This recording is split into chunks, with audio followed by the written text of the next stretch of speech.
Bem-vindos para mais uma aula da Escola Bíblica Dominical. Hoje estudaremos a lição de número 8 com o seguinte tema: as causas da desunião devem ser eliminadas. Texto áureo: ó quão bom e quão suave é que os irmãos vivam em união. Salmo 133, verso 1. Verdade prática: a união é uma força indispensável para a igreja, é um testemunho diante do mundo e um estímulo para o crescimento da obra de Deus. Leitura bíblica em classe, Neemias capítulo 5, verso 1 e versos de 6 a 12. Até aqui a narrativa de Neemias vinha sendo sobre os problemas com os inimigos de seu povo, mas de repente ocorre uma mudança de tom para enfocar uma aguda dificuldade entre o próprio povo. Os problemas agora centralizavam-se em dificuldades internas, não sobre Sambalate, Tobias e Gesem, inimigos estrangeiros dos judeus.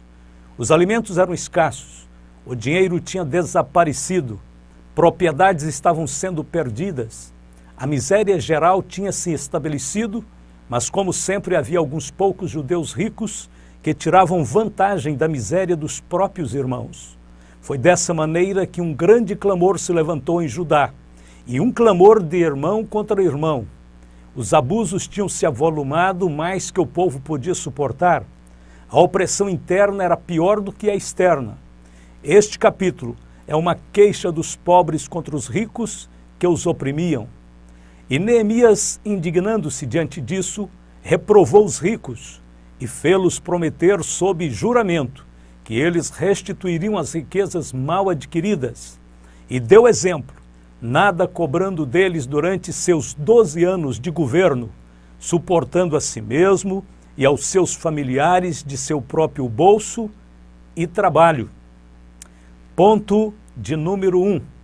A união caracterizava os judeus libertos do cativeiro. Qual era a base inicial desta união? Eram todos judeus, vindos do mesmo cativeiro, confessando a mesma fé e adorando diante do mesmo altar. Todos haviam experimentado o mesmo despertamento, começado a partir do decreto de Ciro, e todos haviam cooperado ativamente na reconstrução da cidade de Jerusalém. Esta união entre os judeus simboliza a união que deve haver na Igreja de Deus. Paulo escreveu: há um só corpo e um só Espírito, como também fostes chamados em uma só esperança da vossa vocação, um só Senhor, uma só fé, um só batismo, um só Deus e Pai de todos, o qual é sobre todos e por todos e em todos. Aos Efésios 4, de 4 a 6. A unidade dos cristãos é essencialmente importante dentro do cristianismo. De acordo com Paulo, a comunhão da igreja precisa ser construída sobre 7 fundamentos. Primeiro, um só corpo. Todos os salvos formam o corpo místico de Cristo. O cristão nascido de novo não vê a igreja como uma agremiação ou associação de pessoas amigas, mas como um organismo vivo, onde flui a vida de Deus para todos que estão ligados a Cristo. A nossa união espiritual com Jesus nos dá poder para sermos mais santos e fiéis. E por esta razão que uma das armas principais de Satanás, que é a mais utilizada contra a igreja, é a divisão e a desunião semeada entre os cristãos. Mas se somos santos e fiéis a Cristo, podemos superar as subtilezas do tentador. Um corpo saudável é constituído por vários membros e órgãos que trabalham em harmonia. Cada membro desempenha a sua função com excelência, cooperando para o crescimento do corpo. Se algo não está bem em algum órgão, isto provocará uma má disposição em todo o organismo. As minhas atitudes e desempenhos individuais refletirão no coletivo. O meu relacionamento com os demais membros do corpo de Cristo definirá a saúde deste corpo.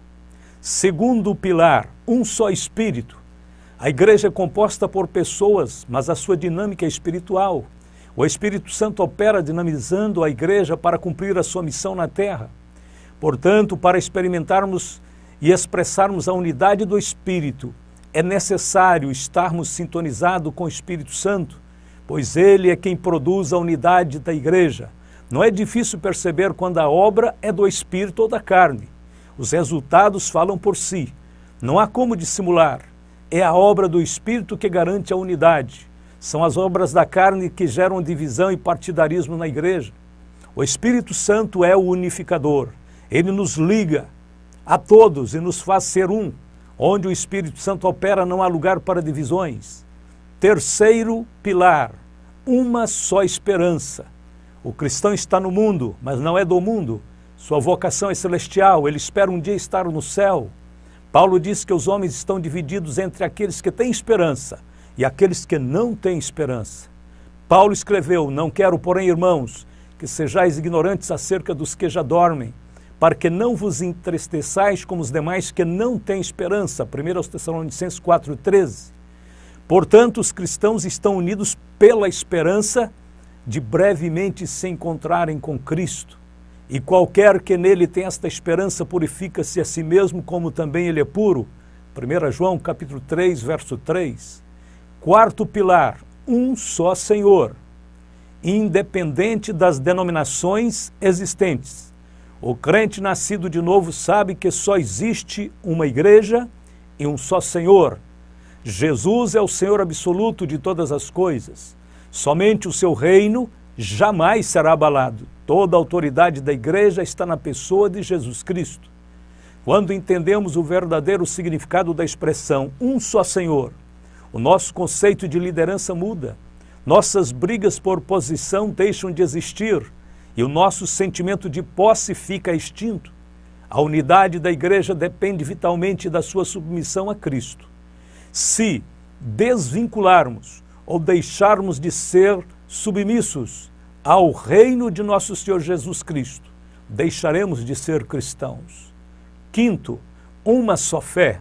A palavra fé aqui significa conjunto de ensinos que representam a doutrina de Cristo. A igreja só tem um Senhor e somente uma doutrina. Tudo que Jesus ensinou tem aplicação universal. O Sermão do Monte é válido para todos os povos e culturas. A parábola do bom samaritano e a parábola do filho pródigo e todas as outras parábolas contêm princípios humanitários, sociais e espirituais permanentes. Tudo o que Jesus ensinou é relevante e atual. Se ficarmos estribados em nossas opiniões pessoais ou em nossos sentimentos emocionais, poderemos nos dividir. Mas se seguirmos os ensinos do Senhor, estaremos unidos sobre o mesmo alicerce irremovível. Sexto, um só batismo. O batismo ordenado por Cristo em Mateus 28,19 oferece a oportunidade para todos os novos convertidos confessarem publicamente sua fé no Senhor Jesus. Os crentes não podem se envergonhar de seu Salvador. Jesus disse que devemos confessá-lo diante dos homens. Discípulos ocultos jamais poderão cumprir toda a vontade de Deus. Está escrito: nem se acende a candeia e se coloca debaixo do alqueire, mas no velador, e dá luz a todos que estão na casa. Assim resplandeça a vossa luz diante dos homens, para que vejam as vossas boas obras e glorifiquem o vosso Pai que está nos céus. Mateus 5, 15 e 16. Temos que viver a nossa fé de forma pública e transparente. A unidade da igreja depende do comprometimento de cada cristão com Cristo. Sétimo, um só Deus e Pai de todos. O propósito final da redenção é que Deus seja tudo em todos. 1 Coríntios 15, 28. Este Deus único quer relacionar-se conosco como Pai. Somos filhos do mesmo Pai, somos todos irmãos, somos membros da mesma família. E nesta família todos são iguais e têm os mesmos direitos e deveres. O diabo quer destruir esta família, promovendo disputas e partidarismo.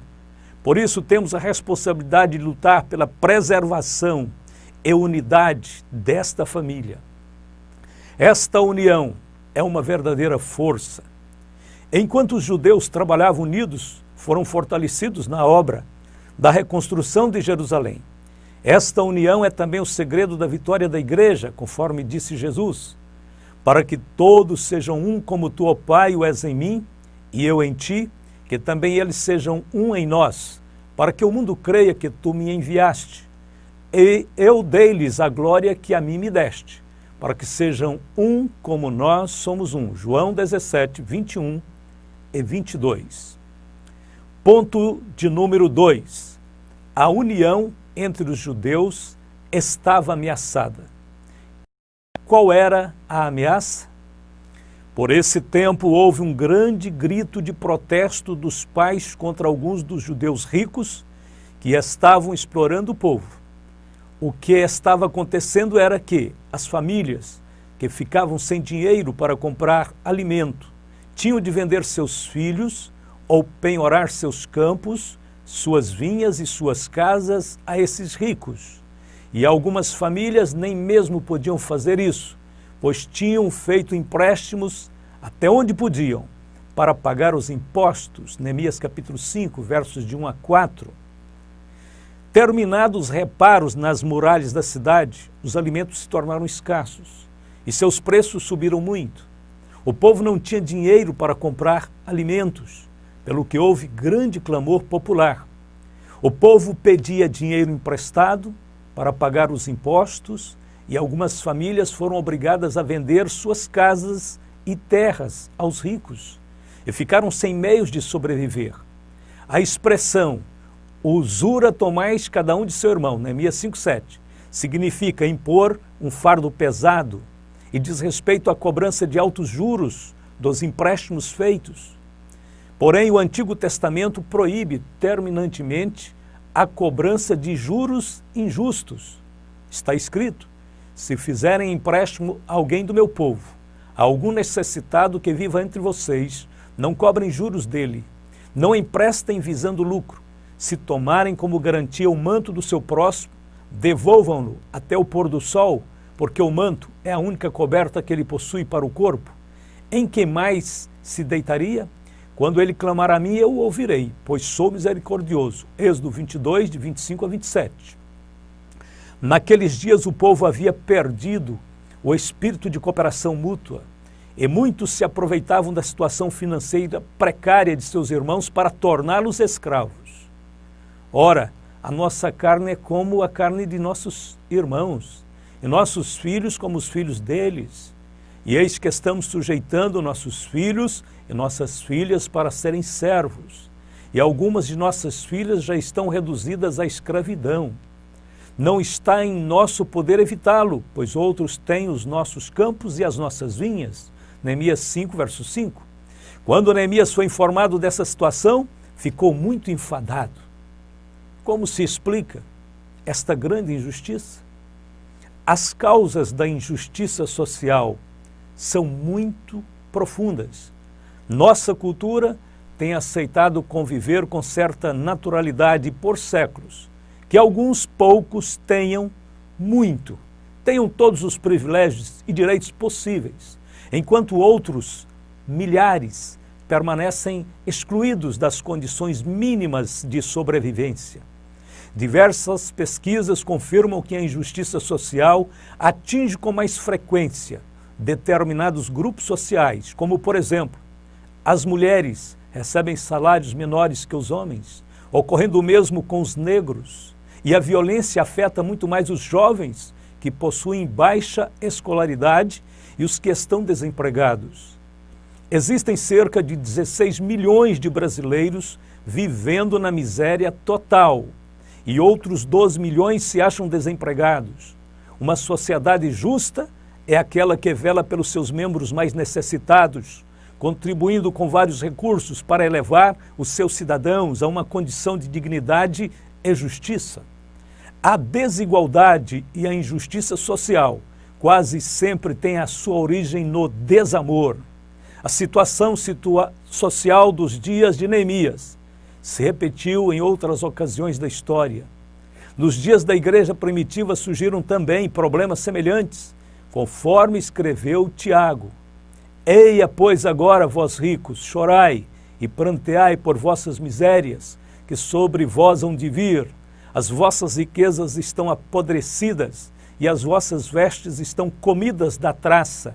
O vosso ouro e a vossa prata se enferrujaram, e a sua ferrugem dará testemunho contra vós, e comerá como fogo a vossa carne.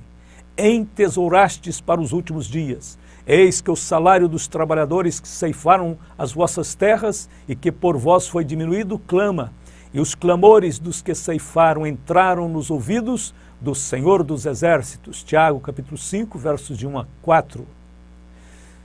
Neemias solucionou o problema. Neemias convocou um grande ajuntamento, conforme lemos. Ouvindo eu, pois, o seu clamor, e essas palavras muito me enfadei, e considerei comigo mesmo no meu coração. Depois pelejei com os nobres e com os magistrados, e disse-lhes, usura tomais cada um de seu irmão. E ajuntei contra eles um grande ajuntamento. Neemias capítulo 5, versos 6 e 7. O grito de desespero do povo mexeu com a sensibilidade de Neemias, e ele convocou o povo para uma grande assembleia. Neemias disse ao povo, de acordo com as nossas posses, nós temos comprado dos estrangeiros os nossos patrícios judeus, que tiveram de se vender a eles como escravos. E agora vocês, que são judeus, estão forçando os seus próprios patrícios a se venderem a vocês? As autoridades ficaram caladas e não acharam nada para responder. O que vocês estão fazendo é errado. Vocês deviam temer a Deus e fazer o que é direito, em vez de dar aos nossos inimigos, os não-judeus, razão para caçoar de nós. Neemias 5, versos 8 e 9. Neemias fez uma proposta conciliadora. Ele disse, eu, os meus irmãos e os meus homens de confiança também estamos emprestando dinheiro e trigo ao povo. Mas vamos acabar com a cobrança de juros. Devolvam-lhes imediatamente suas terras, suas vinhas, suas oliveiras e suas casas, e também o juro que cobraram deles, a 100ª parte do dinheiro, do trigo, do vinho e do azeite. Neemias 5, versos 10 e 11. Neemias estava disposto a dar o exemplo de cooperação para os demais. A Bíblia diz, e não nos cansemos de fazer o bem, porque a seu tempo ceifaremos, se não houvermos desfalecidos. Então, enquanto temos tempo, façamos o bem a todos, mas principalmente aos domésticos da fé. Gálatas capítulo 6, verso 9 e 10. E se o irmão ou a irmã estiverem nus e tiverem falta de mantimento cotidiano, e algum de vós lhes disser, ide em paz, aquentai-vos e fartai-vos, ele lhes não derdes as coisas necessárias para o corpo, que proveito virá daí? Assim também a fé, se não tiver as obras, é morta em si mesma. Tiago capítulo 2, versos de 15 ao 17. A proposta de Neemias foi acatada. A Bíblia diz, e eles responderam, nós devolveremos tudo o que você citou e não exigiremos mais nada deles. Vamos fazer o que você está pedindo. Então convoquei os sacerdotes e os fiz prometer sob juramento cumprirem o que haviam prometido.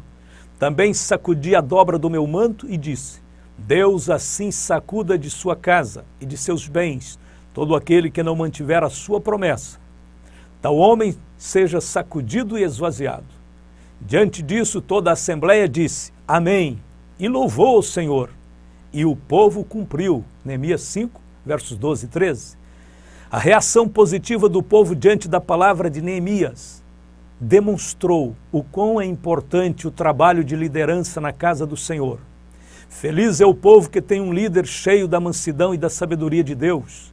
Neemias mostrou mais uma vez que estava capacitado para desempenhar um importante cargo de governador de Jerusalém. Neemias, cujo nome significa Consolador, nos lembra o que o Espírito Santo faz pela igreja.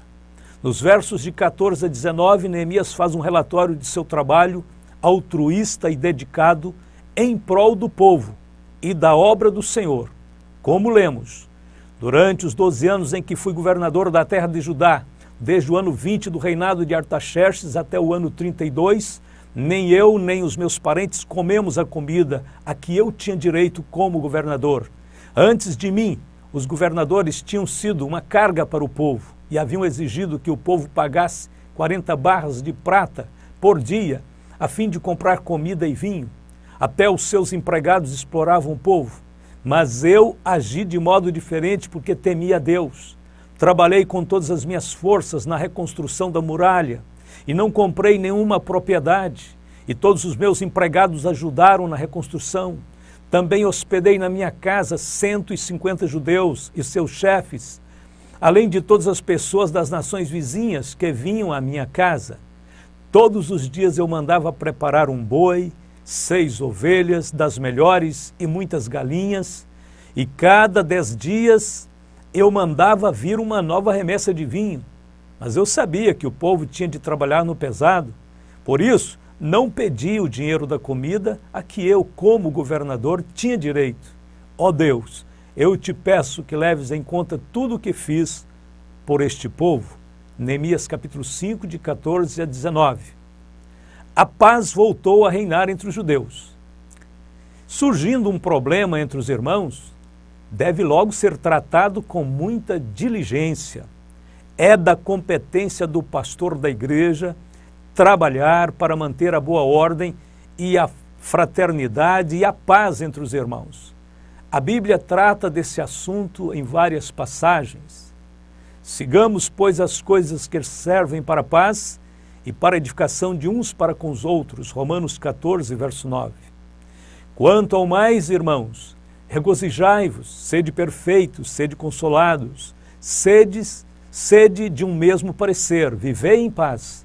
E o Deus de amor e de paz será convosco, segundo aos Coríntios 13, verso 11. Problemas relacionais devem ser tratados carinhosamente.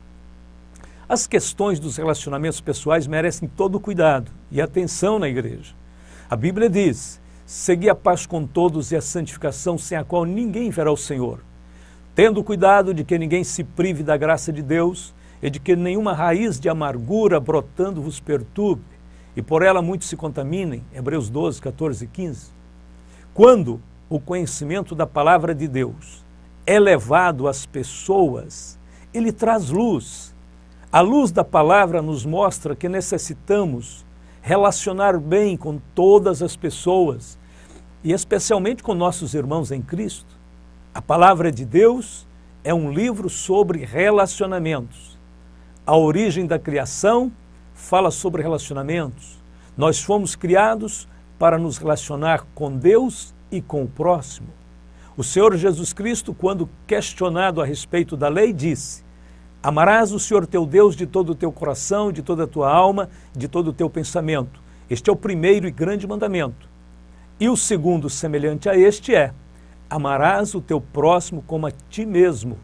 Destes 2 mandamentos dependem toda a lei e os profetas. Mateus 22, versos 36 a 40.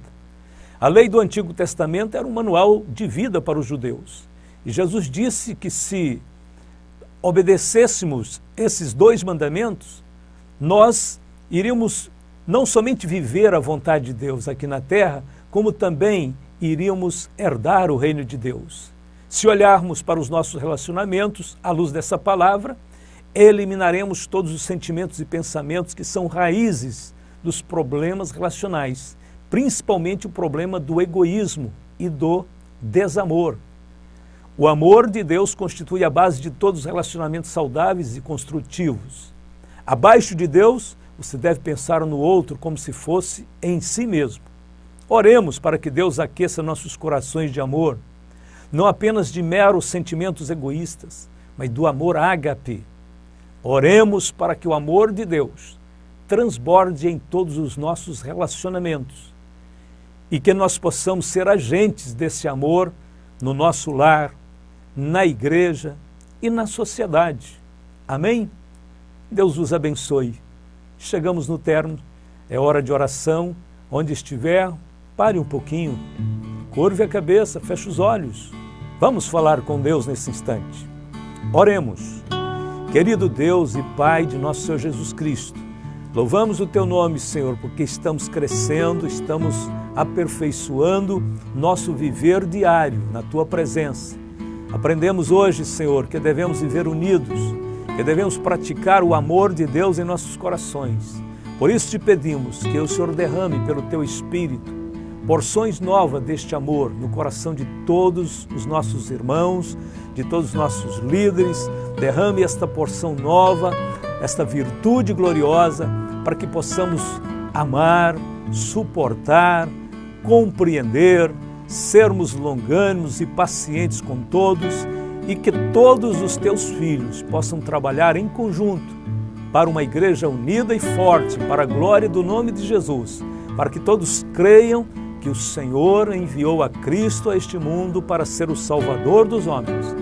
Abençoe tua igreja na terra, abençoe a todos os teus filhos. Nós oramos e te pedimos agora mesmo que o Senhor os cubra com o manto desta graça e deste amor, sustentando e abençoando a todos, em nome de Jesus Cristo. E todos disseram amém e amém.